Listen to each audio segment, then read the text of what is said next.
Welcome to Nuanced Beauty. This podcast is intended to be a spot where my husband Bill and I will capture some complex thoughts and challenge us to hold to our opinions loosely so that we can see the beauty in others and the beauty in ourselves. I want to challenge us to dive deeper into those everyday topics and those sticky topics that we might shy away from, or we might bulldoze over others with our opinions. Because I think there's wisdom in this idea that if we all thought exactly the same, there would be no need for anyone else. So let's have a conversation and let's get nuanced. Hi guys, welcome back to Nuanced Beauty.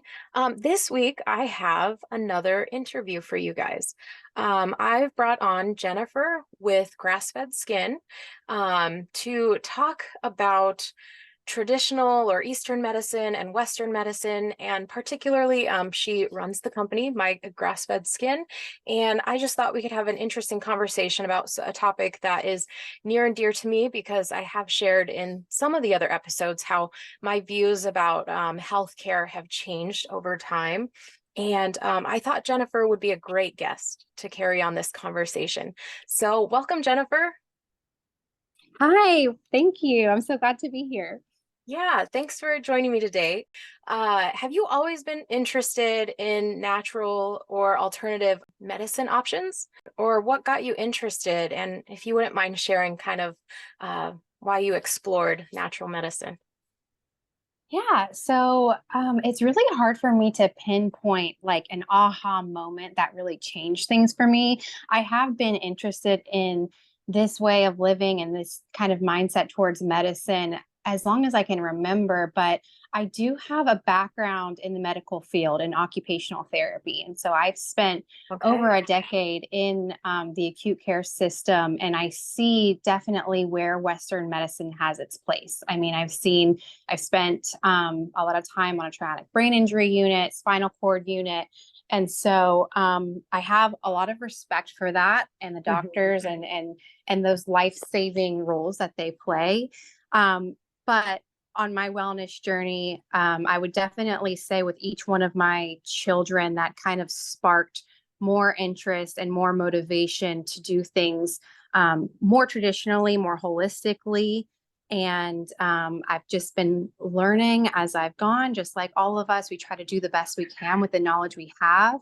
Right. And yeah, it's been a journey, but now, did your parents, like, do you feel like they instilled some of that curiosity or that like more traditional approach in you? Or do you think this kind of came on with as an adult and as you mentioned with starting a family and kids? my parents definitely growing up, I mean, we didn't realize, all of the things that were in the foods that we were eating, and it just wasn't the awareness wasn't there back then. But they have sparked that in me. I grew up on raw milk. So I definitely, yeah, I mean, I definitely saw like the benefit of getting our food directly from, the farm via farm shares and stuff like that. My older sister definitely sparked that whole like crunchy way of living with me. She's older than me, and she kind of fell down that rabbit hole before me. And so I was just inspired by how she was doing her laundry with soap nuts and what, Yes. what is this? And so she definitely helped spark that with me for sure. Did you notice specifically, like, were there any medical things like chronic headaches or like any particular ailments that you're like, this is like really bogging me down and I don't feel like acute care is going to resolve this for me? Yes, actually. So I have had urticaria, which is just kind of a blanket term for you have hives. No Like a reason for skin them. condition? Yeah, so they don't tell you, they try to find the cause, but what they do is just give you a medication to take every day. The medication was making me fall asleep. I was in college and my head was on the desk because I was so overly medicated with this medication, and it wasn't fixing the problem. So, what Uh-huh. quality of life is that to walk around so tired? I mean, great that it's not causing me to have hives, but Mhm. it's a spiral, right? You take something to fix a problem, and then it creates another problem that you need to take something else for. And so, Mhm. um, what is causing these hives? No one seemed to really care about that. Well, we are introduced to so many different environmental toxins just in our day to day. They say over 85,000 different toxins that we're exposed to. That might be something to do with it. And what can we do to kind of minimize that and see if the problem resolves without me having to take this pill? Right. And I love, I feel like to add to that thought, like, okay, so once you know that you're exposed to these things, I think that some people can tend toward this mentality of like, well, looks like I can't do anything about it, Right. like, oh, there's nothing I could do. Or I've survived this long, so I must be fine. But then there's also, I think where I'm at, it can be paralyzing when like the more you learn, it can be paralyzing. But you can also take it and like we're not striving for perfection here. We're striving to just do better and like striving to help our body do better. And that's kind of where I think for Bill and I, my husband, we've gone in down that route of like the more we know, the better we can do. And it doesn't have to be paralyzing and it doesn't have to be overwhelming where you're like, throw your hands up in the air, I can't do anything. Right. And so what I absolutely I recommend to people often is to just take it one product at a time. As you run out of something, instead of replacing it with the same thing you were using before, um, find out what that safe swap would be. I love having these conversations with people. They ask me for swaps all the time. Hmm. And just change out your products one thing at a time so you don't feel overwhelmed. And eventually you'll get there. You'll have, all of your main products that are not harmful for you and for your children and your family. So that is a great way to make it not so overwhelming. People do say a lot of times, I hear this often, well, I've done it this way for, my whole life. So Yes. why change? I seem to be fine. Uh-huh. But they don't realize that you're building up a tolerance, right? And so it doesn't mean that those products aren't harmful. It Yeah. means that you have built up a tolerance. And if you were to actually detox from those products, I would bet that if you revisited them later, you might have a reaction because your body is not used to being exposed to those chemicals anymore. And Mm. so, it's not that you're fine. It's just that you've kind of built up that tolerance to whatever it is in those products. Yeah, and I've also heard so I'm reading a book called Childhood Disrupted, and I think I already recommended it in a podcast, so some people are forgive me guys. I read. But it's talking more so about traumatic things, right? So that would kind of tie into a holistic approach of paying attention to what your stress levels are in life. But it talks about how these various traumas that we experience actually physically play out in our bodies. And they may not play out in our bodies in our 20s or our 30s, but you might hit a spot in your 40s or 50s and you're having a heart attack, you're having cancer. And she described it almost as like you're filling up this bucket and you're just adding, more to the bucket. And at some point, like it really takes a detrimental toll on you. So there's kind of that idea of like the tolerance toward exposure, or like, yeah, it's not affecting you. At least you can't, I don't know, finitely see how that's affecting you today, but the accumulation over time, it takes a toll. And I love that description that you said of the bucket filling up. I have that actually saved as a highlight on my personal Instagram because it's such a good visual of just like, yeah, you're tolerating it, but it's going to spill over. So what can you do to cut back to minimalize those environmental toxins, which is definitely a reason for us starting grass-fed skin, right? So Mhm. what can we swap out in our day to day that's not only not harmful, but actually nourishing when it comes to skincare? I feel like the foods that we eat. People tend to pay attention to that sooner in their wellness journey and make those swaps out, which is great. When you're Mhm. looking at things holistically, it truly is, your mental health, what you're eating, how, all of these things come into play. And skincare is a big piece of that, but people don't want to let go of their products that they are used Oh, to. yes. Um, And thinking of how many things are applied from your deodorant to like lotions or makeup galore from the eyeliner to the lipstick. Absolutely. Um, what else? It Body makes me spray, just, sunscreen, so uh-huh. many things. It makes me cringe just thinking about, breast cancer and as a little girl, just rolling on those sparkle glitter rollers, like right Oh, on our chest. I yeah. mean, all of the products out there that are just contributing to that, and no one seems to want to correlate the two. So, 100%. absolutely. Have you done much reading about like the lymph system? Because like skin is what, like a it's the organ that absorbs things into your body. Um, Absolutely. When you think about someone like taking a nicotine patch or like medication mhm, via a patch, mhm. that is them taking their prescription via a patch on their skin. So That's a you good don't point. want to believe or realize that your skin, when you're putting on all of these products with petroleum, talc, phthalates, aluminum, I mean, not to mention all of the words that I can't even pronounce, um, you're just absorbing that and it's going directly into your bloodstream. So, um, if you can minimize that and have only products on your skin that are going to help you, not harm you, then you're just decreasing that environmental burden overall. And when you say the lymph system, deodorant, we're putting these chemicals So close right, to the. Mhm. right there. I'm really excited to roll out our deodorant soon. That's also going to be tallow based. I'm excited for that. Oh, that's nice. You totally. One of my questions was going to be if there was any product that you hope to launch. So is that the one you're most excited about?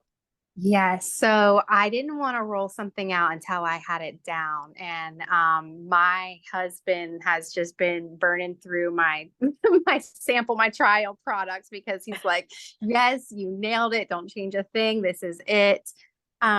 We personally don't, even if it is, a not harmful fragrance, we just don't like a lot of fragrance, period. And so Yeah, um, that's hard with the deodorants. right. So you'll find that our products, they don't have a strong scent to them. They really don't have a scent at all. So I wanted the deodorant to work, but it also has to have something that's not offensive. And I really like what we came up with. Oh, that's awesome. Let's rewind a little bit and jump into what led you to start grass-fed skincare. I have a feeling that your college diagnosis related to skin may be at part. Well, that was long ago. I have been so far down the rabbit hole on Okay. my wellness journey for a long time now that I've been making these products for my family for a Okay. while. I mean, we have been purchasing our cows in bulk, and so a great way to know the source of your food and to know for sure how it was raised, what it was eating, what it's been injected with is by purchasing directly from the farms. And so Mhm. we'll buy a whole cow at a time, a half cow at a time, and then ask for that extra fat if there is any. A lot of these grass fed, 100% grass fed cows, there isn't a lot of fat left over. It's going right back into the meat. But with a Mhm. leftover fat, we will take it, render it down, and use every bit of that. And it is a task.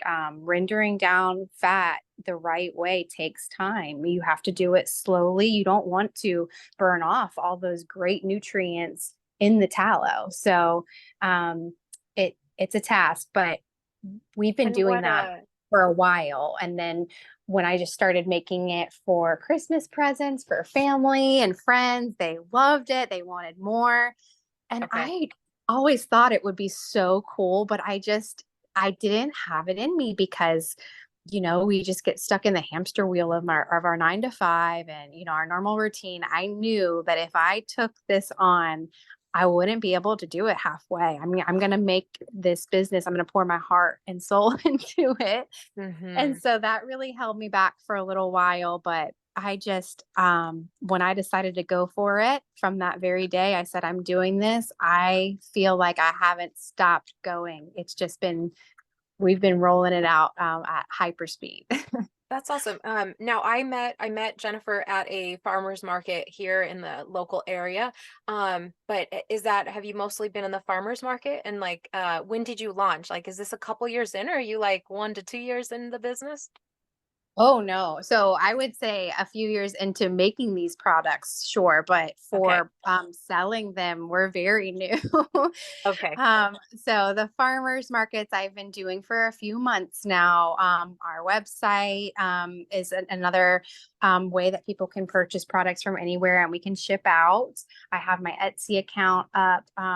Honestly, though, with these products, the main sales revenue, I guess you would say, is through conversations, right? So people will find me on Instagram or whatever social media page and just send me messages asking. And people are interested. The thought of putting beef fat on your skin is not normal, right?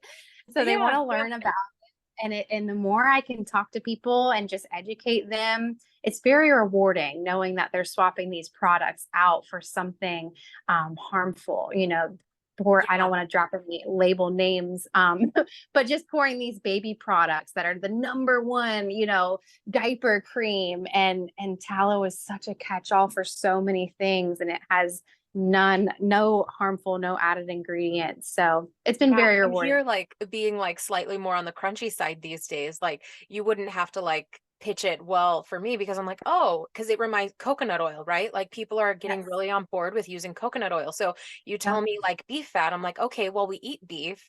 So I'm already kind of on board because I'm thinking anything that I can eat is probably not as bad for my skin. Right. If you can eat it, chances are. In fact, it's so funny because I don't want to say we don't, I just want to disclaimer, we don't test our products on animals by any Oh, means. But oh my yeah. dog found and got into my soap one time, ate a whole tray of it. I was like, Oh oh my no. gosh, Oh no. perfectly fine. Didn't skip a bowel movement. Like Did he there, have a because couple extra bowel movements? it's just beef fat. It was no change. It's so funny that you said that. But yeah, so tallow is well, it like you said, we eat beef. Beef is such a nutrient dense food, right? And so this is not a new concept. This is what our ancestors did. Using tallow on our skin, it goes back so far. And our basic anatomy, our human anatomy is 98% bioidentical to tallow. And so it's what our skin needs. It's what our skin wants. When you're using it, you're feeding your skin. It's going to fully absorb. It's not like plant-based moisturizers like coconut oil. Coconut oil is great, but it's not going to fully absorb into your skin the same way. And your Mhm. skin's not going to utilize it the same way because it doesn't recognize it as closely as it recognizes tallow. Interesting. So, what I would jump into like, what are the benefits of using it from our experience? We have a friend out in Washington, and we've tried beef tallow recently, and we're getting some from you next. And we've used it on both of the boys have eczema, and it has done such a good job. Just like alleviating like, and we're still having flare-ups, I would say. Like it's not like it's totally like gone, but they have both. And my eldest, like he's 6, my youngest is 2, and my 2-year-old, I'm starting to see more flare-ups recently. And it's just it has calmed their skin so much. And that's kind of where I've seen the benefits of it. But Right. would you mind kind of going into a little more nitty-gritty on like why that's beneficial and such?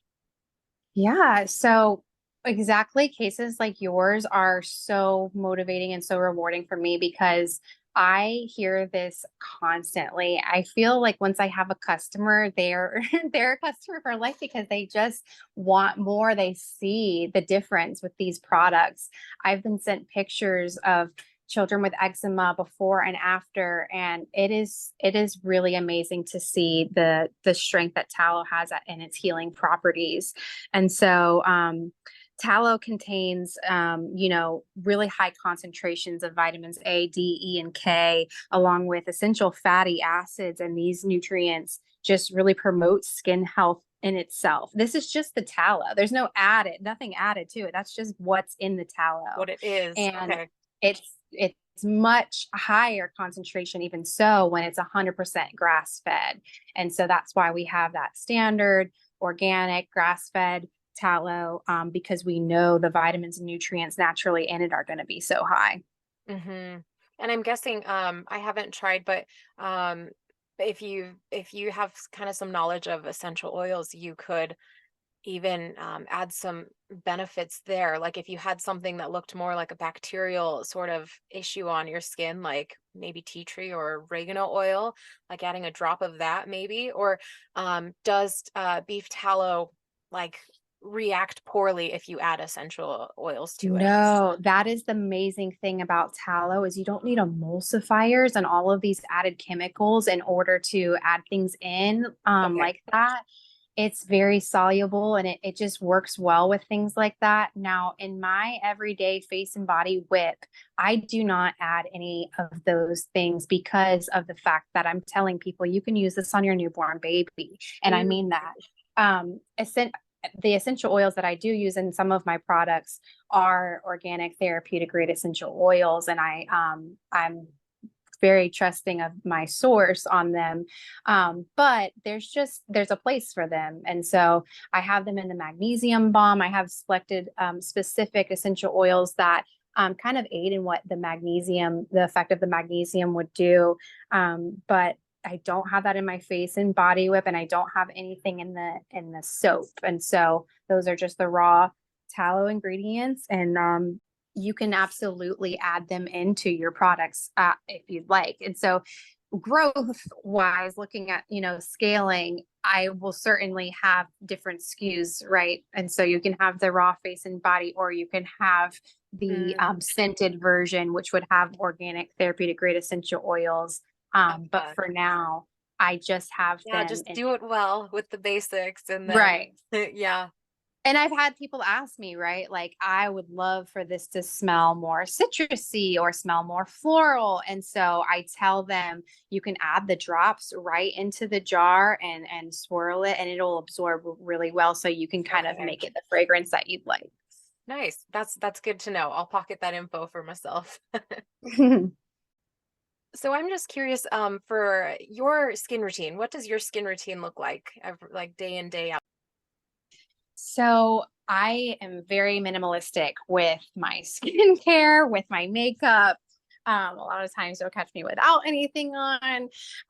But I like to use our tallow bar soap on my Okay. face. And then when I need to wash, a lot of times I'll just, use a hot towel, a warm towel, and rinse with water. But we follow up with the everyday face and body whip. It's a nice, light, fluffy consistency. So it just goes on really smooth.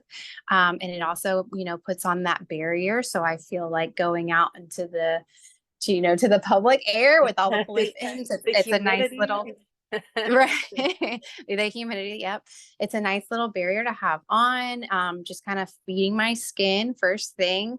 Mhm. And then we just launched our anti-aging balm with a really good friend of mine. He's a local chemist. He helped me with formulating it, but Awesome. it is amazing with CBG. It has hyaluronic acid. It has a lot of things for promoting youthful skin and kind of reducing fine lines and wrinkles, which I can't believe I'm having to think about. But yeah, I'm at that age. Yeah. And so putting that on my face and my neck and my chest before bed. And really, that's just kind of my routine. And using the deodorant when needed. That's I'm pretty minimalistic when it comes That's to my awesome. skincare.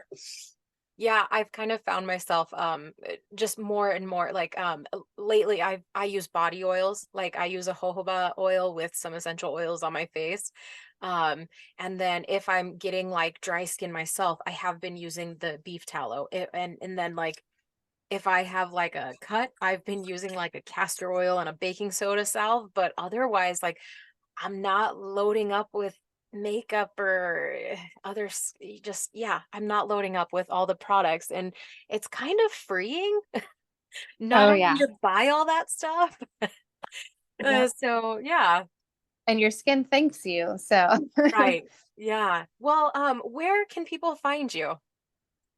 Instagram, my handle is grass-fed skin. Same with Facebook page, grass-fed skin. You can find my shop on Etsy at grass-fed skin. And then our website is mygrassfedskin.com. I love having these conversations with people. If anyone has any questions, they want to reach out to me. I would say my Instagram page has the most informational, educational content on it right now. Okay. And so they can find a lot of information about tallow and about my skincare products there. So feel free to reach out and we can chat. I'd love that. Perfect, perfect. And then so typically we like to make a book recommendation in our regular episodes. And so I thought I would ask you before we wrap up if there are any books that have meant a lot to you that would be worth sharing with our listeners to check out. Yeah, so a lot of people that are kind of starting their wellness journey, I find either are thinking about having kids or they recently had kids or they're expecting. And so the one that really came to mind is not a new read for me. It's just something that I think parents should read or, families in general. It can help anyone, even if you're not planning on having children. Just understanding how to kind of not fall into the spiral of the Western medicine, allopathic medicine world. Hmm. And it is How to Raise a Healthy Child in Spite of Your Doctor by Robert Mendelsohn. Okay, yeah. And it's on Audible. You can get the book. I think that it's really applicable for everyone. Nice. I have not read that, so I will add that to the list. And yeah, it's really like the tension there, it's at the end of the day, like we are our own selves and we've got to do the best thing we can do. And we get to, just the title of that book, what I'm thinking through is like we appreciate doctors and we need them. And we also need their insights and all of their smarts because they've done a lot, they've experienced a lot. But then we also have to we are the person who's in our own skin 24/7, or we are with our kids all the time. And so we really have those like instinctual thoughts that kind of lead us down what makes sense for us to try. And we can always try something else if we need to when it comes to our lifestyle and our health care. So, Absolutely. So you hit that nail on the head. I'm glad that the title speaks for it well because is that's that what the it is. topic? That's the topic. Oh, And there we go. that Okay. intuition is so strong. You want what's best for your child and you know them better than anyone else. And so Hmm. there's this lie that if you don't have this certification or if you're not a teacher, you can't homeschool, these kind of Yeah. things that you love your child so much that you're Yeah. going to do what is best for them. And yes, doctors have their place. I have a But great relationship with my kids' pediatrician where they understand that I'm going to do things the way I want to do things and hmm respect that. But they hmm can tell me what I'm looking at. What is that rash? What is that? Um, what are we looking at here so I know what my options are for dealing with it and they respect how I would like to go about dealing with it. hmm Yeah, and that's where it's like we can conclude subtly differently and not it doesn't have to be an over the top moral judgment as if one person chose poorly. It's just it is more nuanced than that.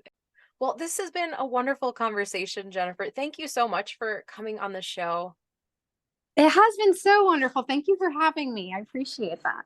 And guys, you'll have to check out her her website. I'll put everything in the show notes. And if you happen to be in the Jacksonville area, you can always find her at some of the local markets because that's where we met. So, Absolutely.